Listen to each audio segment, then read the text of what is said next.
మహారాష్ట్రలో మళ్ళీ మరో పహల్గాం ఉదంతం అండి. అంటే మత పిచ్చి అనేది ఏ రకంగా తయారైతోంది. మీకు పహల్గాం సంఘటన గుర్తుండే ఉంటుంది కదండి.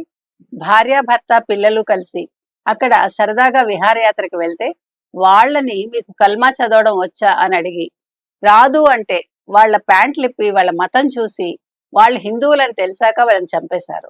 కల్మా వచ్చినా కూడా ముస్లిం కాకపోతే బతకడానికి వీల్లేదని కూడా చంపేశారు. ఇప్పుడు అదే సంఘటన మహారాష్ట్రలోని థానేలో జరిగిందండి. మీరా భయంకర్ అనే ఒక ప్లేస్ లో ఒక వ్యక్తి, అతని పేరు అన్సారీ. అతను ఏం చేశాడు, అక్కడ సెక్యూరిటీ గార్డుల దగ్గరికి వచ్చి మీకు కల్మా చదవడం వచ్చా అని అడిగాడు. మీకు కల్మా చదవడం వస్తే మిమ్మల్ని వదిలేస్తాను నేను, లేకపోతే చంపేస్తాను అన్నాడు. వాళ్ళు మాకు కల్మా చదవడం రాదు అంటే వాళ్ళని చంపేశాడండి. ఎంత దారుణం కదా.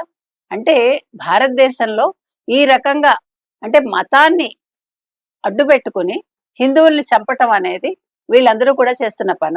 ఇప్పుడు భారతదేశం అంతా కూడా దీని మీద దృష్టి పెట్టాలి. ఎవరెవరు ఎక్కడెక్కడ స్లీపర్ సెల్స్ లాగా ఎవరిని చంపేస్తారో అర్థం కావట్లేదు. మరొక విషయం ఏంటంటే, ఇతను చంపిన 90 నిమిషాల్లోనే పోలీసులు అతన్ని పట్టుకున్నారు. ఇతని భార్య ఆఫ్ఘనిస్తాన్కి చెందిందిట. ఇతనికి ISIS తో సంబంధం ఉంది. దయేష్ అనే అతను ఇతనికి ఒక లేఖ రాశాడు కల్మాలకు సంబంధించి. అంటే భారతదేశంలో కల్మా వ్యాప్తి, కల్మా చదవడం రాకపోతే చంపేయాలి అనేది వీళ్ళ ఉద్దేశం అని అర్థమవుతోంది. మరి ఇప్పుడు హిందువులు మేల్కోవాలండి. అలాగని మిమ్మల్ని చంపమని నేను చెప్పట్లేదు.